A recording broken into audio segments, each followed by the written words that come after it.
Another story, another topic, another viral post sa social media ang pag-uusapan natin. Ayan, Hong Kong na naman. Ay, yung nag-post na ito hindi siya. Hindi ko alam kung ito po ay gawa-gawa lang or totoong nangyari. Hindi ko alam, no? Pero tingnan natin. Sabi niya dito, "Hi, isa po akong OFW sa Hong Kong. Every Sunday po ang day off ko at marami po akong kaibigan. Madalas kami mag-inom kasama namin ng mga Indiano, Pakistani.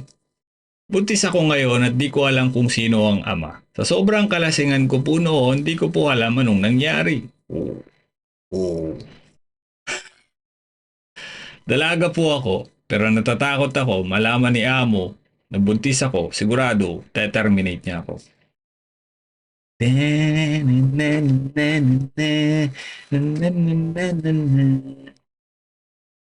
Takot siya kay amo pero hindi sila takot mag-post sa social media. Oo. Sabagay, anonymously naman yun. So hindi ko alam kung itong nag-post ito ay siya talaga yon or ibang tao ang kinukwento niya. Okay. So anong gusto mong gawin natin? Hmm? Anong gusto niya kayang gawin natin? Maawa tayo? Hingi ka ng tulong sa gobyerno? Hingi ka ng tulong sa gobyerno. Sa administrasyon. Hingi ka ng tulong doon. Diba? Ipapa-DNA mo, lapit ka kay Rapi Tulfo kaya kay KMJS. Hmm. Like, ako hindi ako naniniwala na hindi nyo alam ang ginagawa nyo pag lasing kayo. Hindi nyo pala kaya na sobrang malasing. Bakit kayo umiinom na sobra? Diba? May mga tao kasi na mababa yung yung level of ano nila, ang tawag dito, pag umiinom, hindi naman nila kayang uminom ng sobra-sobra, di ba? Pero bakit maraming mga Pilipino sobra kong uminom? Minsan kasi yung hype na tinatawag eh. Hina-hype ka ng mga kasama mo. "Ah, wala namang pasok bukas. Sige lang." Not to mention you are babae ka, 'di ba? Yung mga lalaki kasama mo iba-ibang lahi. Hindi ka nag-iingat. Shit, 'di ba? Hindi ka nag-iingat. O, tingnan natin mga comment. Sabi ni Inday Badiday, sa pagkakaalam ko, pag bundis, di pwedeng i-terminate. Pag i-terminate ka nila, malaki ang babayaran nila sa'yo. Sa Hong Kong, ganun ba yun? Sino dito yung mga taga Hong Kong? Itama nyo nga po ang sinasabi ni Inday. Tama ba siya o hindi? Sabi ni Kabayan, natatakot ka ipaalam sa amo mo pero sa publiko, hindi. Oo, di ba? Tama lang yan. Kalandian is real. Oo. Aral na po yan sa'yo sa huli ang pagsisisi. So, ibig sabihin, yun yung babasahin natin, no? Sabi niya dito, madalas kami mag-inom kasama na yung mga Indiano at Pakistani. So yung madalas na pag-iinom, madalas din bang kasama itong ibang lahi na to o pa isa-isa lang? Kasi kung Indiano, Pakistani, nagpapatira ka sa mga kasama mong Indiano, Pakistani, eh putang ina, ano tawag sa'yo yun? Pok-pok ka nun.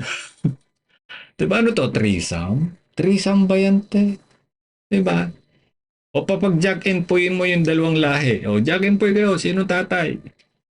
Diba? Sana tinanong mo kung nakailang putok. Kawawang babae, no? Ito ang mga bagong bayani natin. Oh. Pangarap kong mabuntis. May pag-asa pa kaya ako mabuntis. 39 na ako at may boyfriend ako malayo. LDR kami. Tiko mo bibig mo, te. Oo. Grabe ng mga taong to. Sabi ni Kabayan, huwag ka na magpaliwanag. Nasarapan ka naman. I'm sure, bumuga ka pa ng sapot na puti. Bumuga ka pa. Bumuga ka pa nga ng sapot na puti. Ano yun? Katiri naman yan. Huwag ka na magpaliwanag daw. Oh. Sabi naman dito ni Kabayan, tanungin mo yung kainuman mo, sino naka-score sa'yo. Hindi nga ako niya alam kung sino sa dalawa naka-score sa kanya eh. Yun ang problema dyan eh.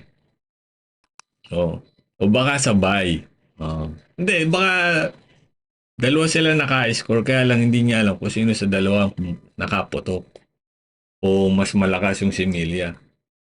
Sabi ni Kabayan Jan Galay, nung nagpabengbang ka, nagsabi ka ba sa amin? Ngayon sabihin mo dun, di mo alam nangyari. Oo nga naman. Nagpabengbang ka, hindi, di ba?